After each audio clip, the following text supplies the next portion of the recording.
If she went through with the trip, Pelosi wouldn't be the first sitting U.S. Speaker to visit Taiwan. That would be my next guest. Joining me now is Newt Gingrich, Fox News contributor, author of the fantastic book, Defeating Big Government Socialism. Mr. Speaker, now we have pictures up right now of your own trip to Taiwan back in 1997.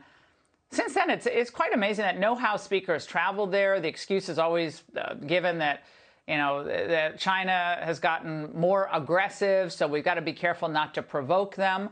But what does that say about us? Well, I have to say, Laura, I was a little surprised to realize I was the highest-ranking American official ever to visit Taiwan. We did so as part of a trip. The Chinese communists had invited us to Shanghai and Beijing. We'd agreed, yes. I went with a bipartisan delegation. One of the points I'd make to Nancy Pelosi is very important. Take a bipartisan delegation. We had 11 members, including John Dingell, who was the senior Democrat at that time. And we said to them just before the trip started, by the way, we're going to go to Taiwan. They were furious. They did everything they're doing right now. They threatened, they bullied, they bluffed. And Gardner Peckham, who was my national security advisor, I remember being near him. He was on a phone call to the Chinese ambassador, and he finally said, look, the Chinese communists are not the travel guides for the American Speaker of the House. If you don't want him to come to China, he'll skip China and go to Taiwan. Well, all of a sudden they said, well, no. I went to China. Now, the only condition was we had to go China, Japan, and then back to Taiwan. We couldn't go directly from mainland China, the communist part, directly to Taiwan.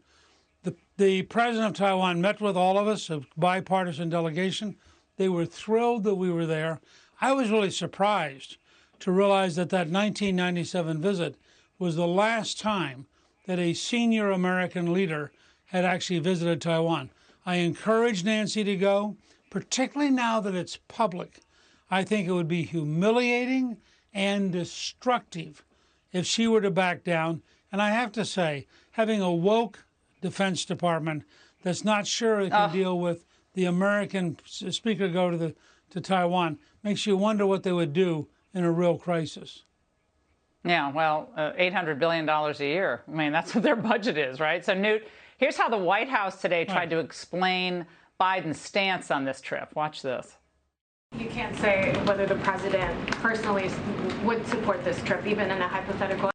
I have not spoken to him personally. You've heard him. I think maybe someone on your team asked him a week ago, last Wednesday, about this particularly, specifically about the speaker's travel. I'm not going to go beyond what he said. Newt, now this is no small issue, and she's claiming that she hasn't spoken to the president about it? Really? Sure, of course, I believe that. I mean, you've got a guy who has cognitive challenges. I'm not sure he knows where Taiwan is. And he has a press secretary who doesn't know anything. So why would you think that the woman who did not know anything and the guy who can't remember what it is he used to know would actually have a conversation about a topic that's only very, very important? I think you have to recognize this is very simple. If Speaker Pelosi backs down, what the Chinese communists will learn is one more example of American weakness at a time when the Biden administration was defeated in Afghanistan, has failed totally in Ukraine, and continues to signal its utter weakness. This would be, I think, increasing the danger of a communist invasion of Taiwan. On the other hand, if Speaker Pelosi decides, as I hope she will, to take a bipartisan delegation, so it's very clear to the Chinese communists, whether you're a Democrat or you're a Republican, we are for the freedom of Taiwan from not being invaded. I think that's important historically.